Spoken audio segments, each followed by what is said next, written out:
Braving the dangerous waters of the Jupiter Inlet today, 14 area lifeguards took to the Atlantic Ocean to learn a special helicopter rescue technique. For much of the morning, lifeguards maneuvered their rescue boats under a Coast Guard chopper, hoisting their way to safety. It's a quick response rescue platform, and it may be that they would pick the person from the riptide into the boat directly or deploy a swimmer off the boat. Lifeguards probably would deploy the swimmer. And in fact, they've made a number of spectacular rescues out here in Jupiter Inlet with these boats. Ironically, today's class comes just one day after 2 South Florida swimmers caught in treacherous riptides drowned, and several others barely escaped the powerful undertow, a situation that could have been avoided had rescuers gotten there in time. The better able we are to handle these situations, the better they're going to be. It takes a trained eye to see riptides and to know what's dangerous and what's not. Strong riptides have been reported all along South Florida's beaches in recent days. Coast Guard officials say our area is known for its sometimes dangerous waters. We have generally about 800 to 900 cases a year. A lot of it up here around Palm Beach. And at any time, these guys can be called upon to operate with us.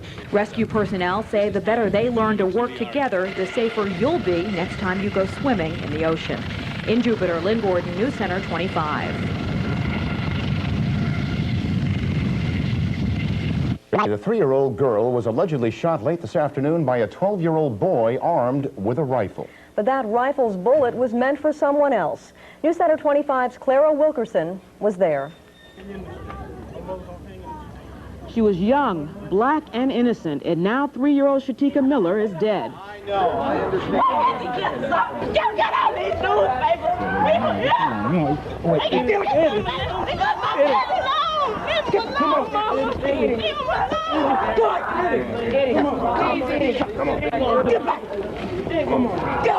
The Miller and other relatives plead desperately to police to remove the child's body from the street. We can hold her in our arms, try to lie there on the ground. You know what I'm saying? You got all these cameras, you got these reporters and everything. It's been 2 hours. We got the loved ones right here. We can hold this baby.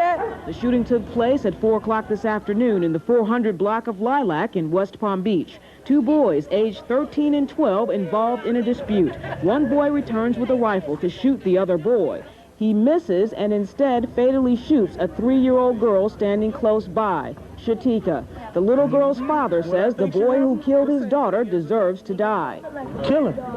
Send him to the electric chair. Because if he killed my daughter and he had the strength to pull the trigger, then they should have the strength to pull the switch on him. The little 3-year-old girl was shot to death just about 3 feet behind me. The nephew was there and describes the situation. He first came down there and called me a nasty name. And I turned my head and told him go on. And so he ran back down and got a gun from his brother's track, and he shot at me, but he hit my little niece. The medical examiners finally came to remove little Shatika's body as a grieving father mourns in disbelief. In West Palm Beach, Clara Wilkerson, News Center 25 Nightcast.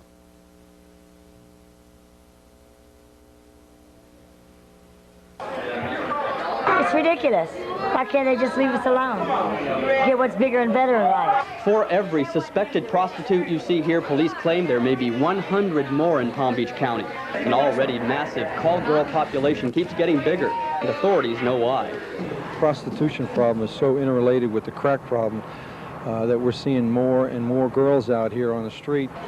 And the chiefs of police and the businesses and the sheriff, they wanted us to come out and do a countywide prostitution roundup. They want us to give it to them free. Hell, they go out and spit on your backs. The women who spend the night in jail will likely be out tomorrow. Denise tells us she'll be back on the streets. No regrets.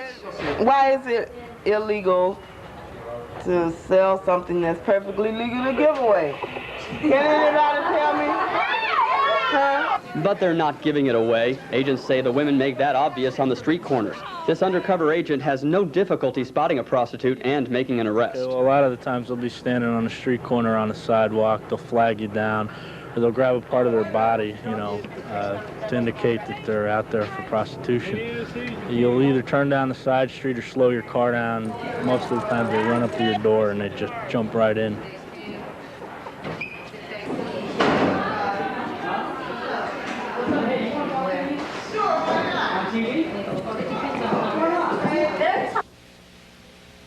Yes, I was nervous, but everyone was very quiet.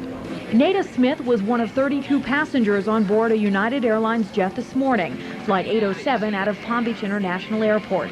But the 727, which took off headed for Sarasota, then Chicago, never made it. The plane had been up only a few minutes when the pilot decided to turn it around and return here to Palm Beach International Airport. About 6 fire trucks and other rescue vehicles were waiting on the runway just in case the pilot had to make an emergency landing. Well, I actually didn't notice anything until they made the announcement saying that we were going to come back because an engine had overheated. It was very scary. United says one of the plane's engines malfunctioned shortly after takeoff, forcing the pilot to turn around. On arrival, we deplaned the passengers, called our maintenance crew to inspect the problem.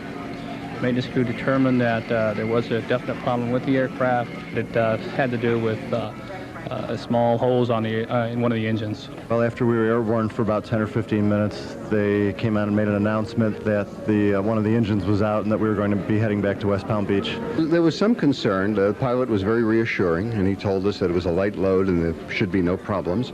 And there were a couple of people on board, one woman in particular who was pretty upset. But the most important thing is we got down safely, and right now they're trying to fix it, and we'll be back and on our way. But mechanics weren't able to repair the engine, and most passengers had to be put on other flights, even though some were a little hesitant to leave the ground. At the Palm Beach International Airport, Lynn Gordon, News Center 25.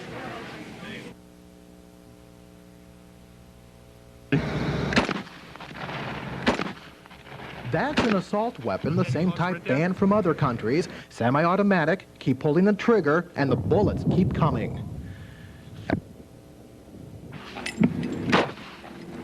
The semi-automatic and fully automatic rifles are made for one thing, and that's assaults on people, human beings, the lives of our dear ones. This is the reason we're against it. This semi-automatic, a military-type assault weapon, will no longer be imported. It's capable of firing hundreds of bullets, one at a time, at the pull of the trigger. And with a fully automatic, hold down the trigger and hundreds of shots are fired. This war-type weapon is also banned from other countries. This is an Uzi, very compact, and can fire up to 450 bullets a minute. They have certainly the capacity to deliver a lot of bullets in a short period of time. I would emphasize that it's the people using the weapons where the problems come in.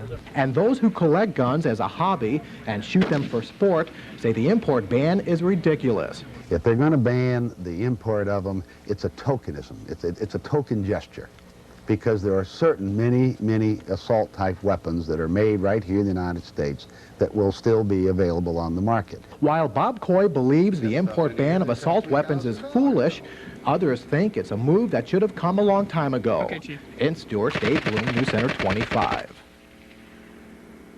Great.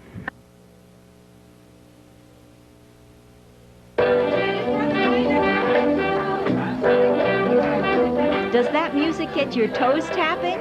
If so, you're right up to date, because dancing to the big band sound is back in style again. With over half a dozen ballrooms in the Palm Beach area, more and more people like the folks at the Maloney Ballroom in Delray Beach are finding that dancing is a fun way to exercise and a great way to make new friends, particularly if you've just moved into the area.